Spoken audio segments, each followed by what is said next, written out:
Hello, this is Morris Hall, room 125, and I'm going to show you how the audio-video system works in here. Up here at the teacher station, built right in here, is our controller. It's going to control everything we need to switch in the room. In the left-hand part are our projector and our plasma on and off buttons. I'll hit the projector button. That's going to power on the projector that's located in the middle of the room there. We'll know that it's ready to go when that green light stops blinking and becomes a solid green. I'll hit the plasma on and off button. And that's going to power on the 4 plasma TVs that are located in the corners of the classroom. And it takes just a minute for those to power up as well. And then I'll show you how to log on to the computer while the projector is still powering up. The way I'm going to do that is just to follow the directions on the screen. Control-Alt-Delete to begin. A responsible use message comes up. I'll read that and click OK. My username is my UWL 8.4 username, just like the beginning of my UWL email address. My password is my UWL net ID, and I'm going to make sure that third line there says log on to Eagle. I'll click OK, and that's going to log me onto the computer. Then I'm also going to note that the 6 different computers at the 6 different stations in the room can be logged onto using the same method that I just showed you there. Once we have everything powered up and ready to go, then I'm going to want to show something on the screen in the front of the room. And the way I'm going to do that is to come over to the controller here. And if I want to show the Lectern PC, which we just powered up, I hit the Lectern PC button so that it's highlighted. And then the PC shows up not only on the screen in the front of the room, but on the 4 plasma screens around the edges of the room as well.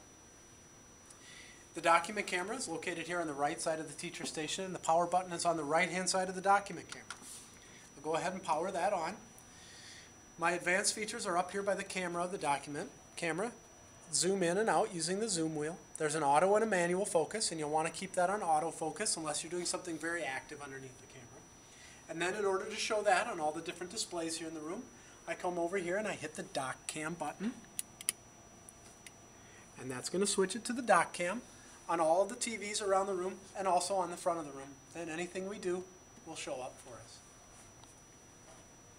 There's a DVD VCR located here in the classroom, right underneath the keyboard tray. If you have a VHS tape, put it in on the right-hand side and hit the video button. A DVD will go in on the left-hand side and hit the DVD button. Then you'll come up to the controller, and located in the middle of the controller here will be where you'll find the DVD and the VCR buttons. I'll go ahead and hit DVD, and that's going to bring the DVD up on all the displays in the room. And you heard the audio pop on there and come up higher. That's because I used this volume knob on the left-hand side. That's what's going to control the volume for anything we're doing. To the right to turn it up and to the left to turn it down. And it's going to control whatever volume you have, whatever source you have selected right on the controller. So since I had DVD selected, the volume controlled the volume of the DVD.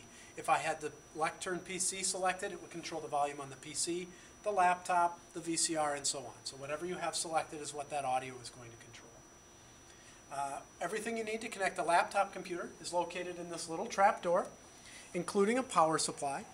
So you can plug your laptop right in there. You don't have to rely on your battery or running your cable across the floor. There's an audio cable, a video cable, and a network cable. I'll go ahead and plug the video cable into my video card and the audio cable into the headphone jack on my laptop. And I'll also note that any other device that you might have, like an iPod or an MP3 player, you could plug this into the headphone jack on that device. Then if you had laptop selected on our controller, whatever you are doing on your device will come through our sound system. So now that my laptop's all connected, I'll come over here to the controller and I'll hit the button labeled laptop. And that's going to send the signal for my laptop to the different displays. Right now nothing is showing, and that's because I haven't told my laptop that I have an external projector connected. The way I'm going to do that is to hold down the function key and press the F8 key. On my computer it brings up a nice little menu. On your computer it might switch through these modes automatically. Just go ahead and keep hitting that function F8 until you get it to the duplicate mode, so that whatever is showing on your screen is going to show up on the various screens around the classroom. Okay, the other thing that we can do here in this class is to take the individual displays on the computers here and show them either in the front of the class or on the different plasma screens throughout the classroom. If you want to show them on the big screen in the front of the class, we're going to use this little area right here. I'm going to go ahead and activate one of those computers so that we can actually demonstrate it for you. And you'll notice the computer I activated has a little number 4 right above it on the wall. That way I know that if I hit PC4 on our controller here, it's going to show up whatever is happening on that student's station on all the different screens around the class and on the screen in front of us.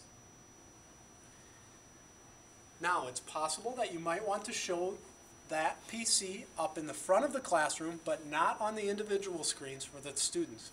The way you would do that is you would come over to this middle area and hit the PC4 button in the middle. And all that's going to do is it's going to show PC4 on the screens around the classroom. It will not show it up in front. That way you can be doing your PowerPoint presentation in the front, and you can have the screen of whatever student is using at Station 4 on all the different screens so they can see both different things and compare and contrast or whatever they need to do.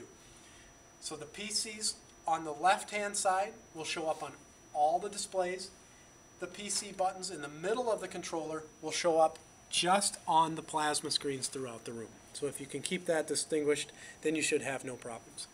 There's also a cable TV button here. You can press that cable TV button and that will bring up cable TV throughout the classroom.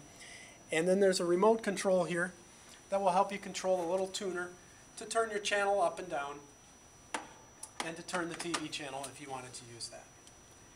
When we're all done with whatever it is we're doing, I'm going to come back over to the controller here and I'm going to press this projector on and off button once again. And that's very important because it powers down the projector and it saves the life of the projector bulb. Then I'll also hit the plasma on and off to power down the plasma screens. The last thing I'm going to mention is that underneath my laptop here on the desktop is a written version of what I've just told you on this video. And in the upper right-hand corner of this instruction sheet are the names and phone numbers of the Academic Technology Services staff. If you ever have problems during class or ever have any questions at all, please give us a call.